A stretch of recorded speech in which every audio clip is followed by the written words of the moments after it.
Welcome viewers.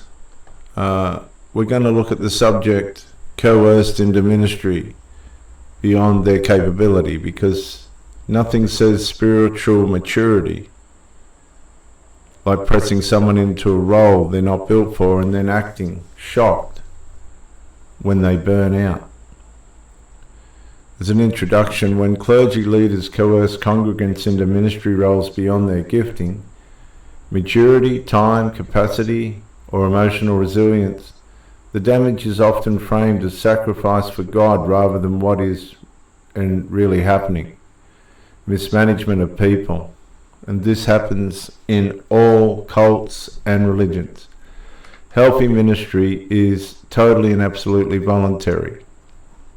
It's informed and fitted to calling and capacity. Coerced ministry replaces discernment with pressure, guilt, and fear of disappointing authority. The result is predictable.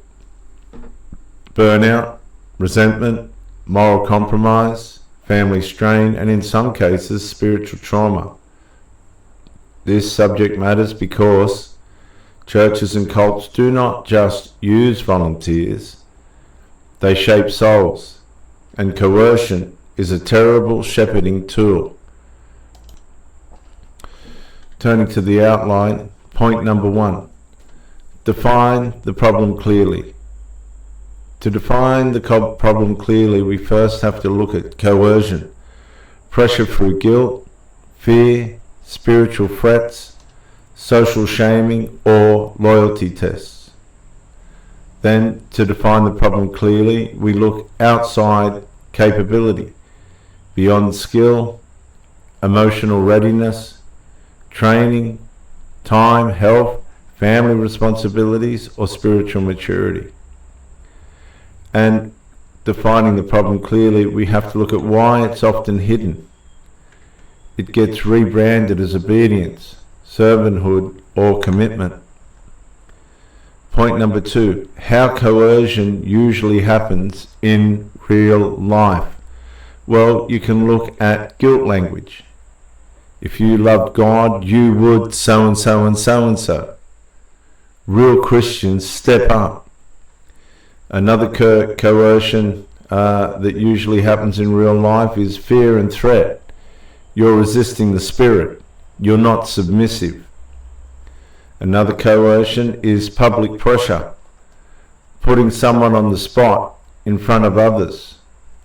Another coercion is the flattery trap. God chose you, used to bypass consent and realism. See, the God chose you line is used to bypass consent and realism. And then another coercion is endless escalation. Just cover this once, becomes permanent responsibility. So they coerce you into just doing it once, and then they wait, and then they ask you to do it again, and then it becomes something that they help you to fall into. The third part of this is root causes in leadership culture. One of the root causes in leadership culture is shortage mindset. Shortage mindset. That's poor planning, weak discipleship pipeline, and no training systems. And I've seen this with my own 2 eyes. And inevitably, these organizations implode. Another root cause in leadership culture is control culture. Leaders treat people as extensions of the vision, not individuals. And we see this all the time. Another root cause in leadership culture is image management. Keeping the programs alive matters more than keeping people whole.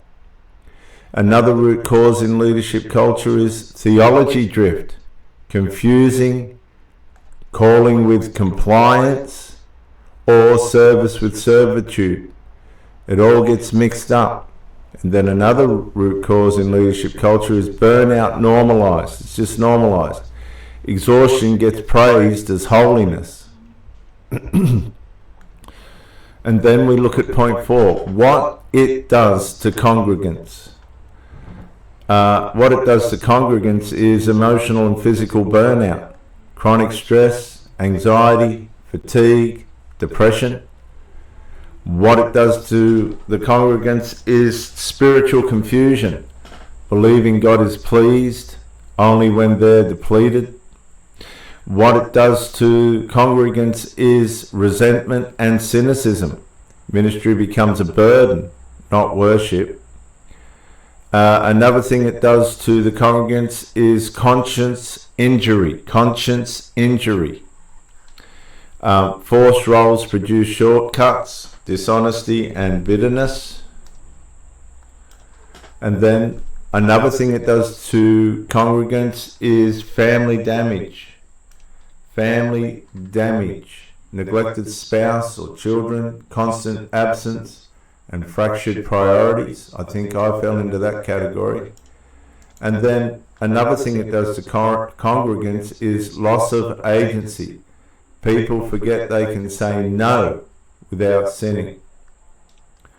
And this brings us to point 5, what it does to the church community.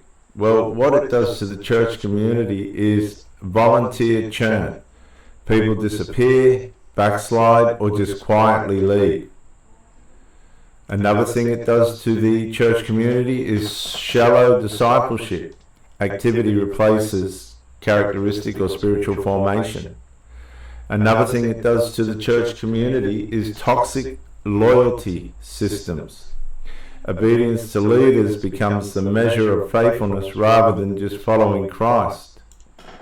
Another thing it does to the church community is reduced trust.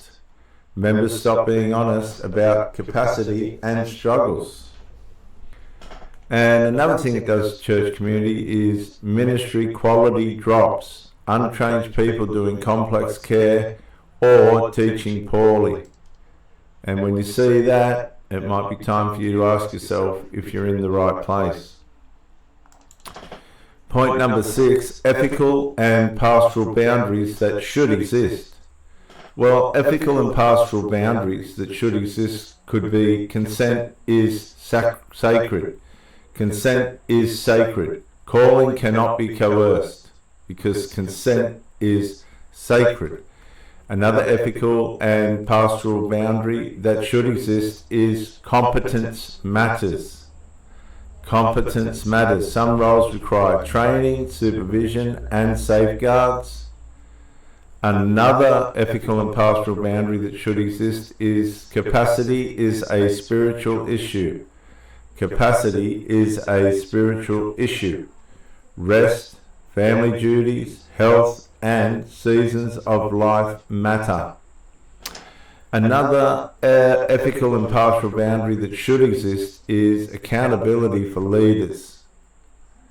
And I've seen this missing on so many occasions, I've given up on it. But leaders must carry the heaviest load, not outsource it. And then another ethical and pastoral boundary that should exist is clear off-ramps. Clear the off-ramps. Every ministry role needs a review cycle and exit plan. So if we look at point 7, a healthier model, what good leadership looks like, it looks like invitation, not intimidation. Pray about it. Must mean real freedom to decline. Another healthier model that good leadership looks like is assessment. Assessment of gifts, maturity, availability, history, and current stress levels. Another healthier model of what good leadership looks like is training and shadowing. No one gets thrown in the deep end. And another one is shared leadership, teams, rotation, and realistic expectations. And then another healthier model of what good leadership looks like is honor seasons. Stepping back is sometimes obedience, not failure. And I've stepped back many a time. So let's look at the last point, point number 8, practical safeguards a church can implement. Well, one of the practical safeguards that can be implemented is written role descriptions plus time expectations.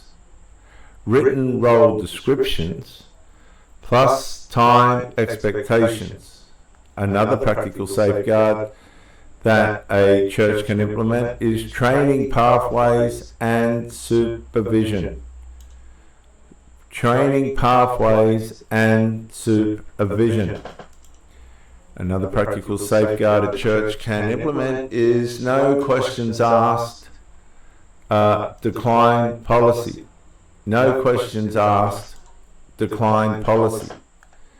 Another practical safeguard that can be implemented is regular check-ins and limits, term lengths and rotations. And another safeguard that can be implemented is anonymous feedback systems.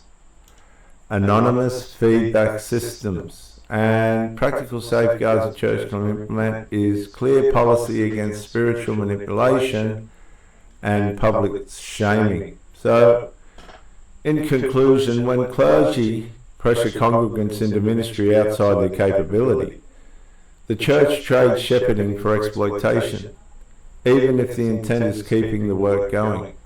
Ministry is meant to be a fruit of calling and love, not a product of guilt and coercion. The cost is not just tired volunteers. It is, and this is what it is, damaged faith, strained families, weakened trust, and a community that learns to confuse burnout with godliness. Healthy leadership forms people first, builds sustained structures, and treats no as a valid answer. Because if the ministry survives, the people break. And that is not success. Because if the ministry survives but the people break, that is not success. My fault there, viewers, sorry. The failure.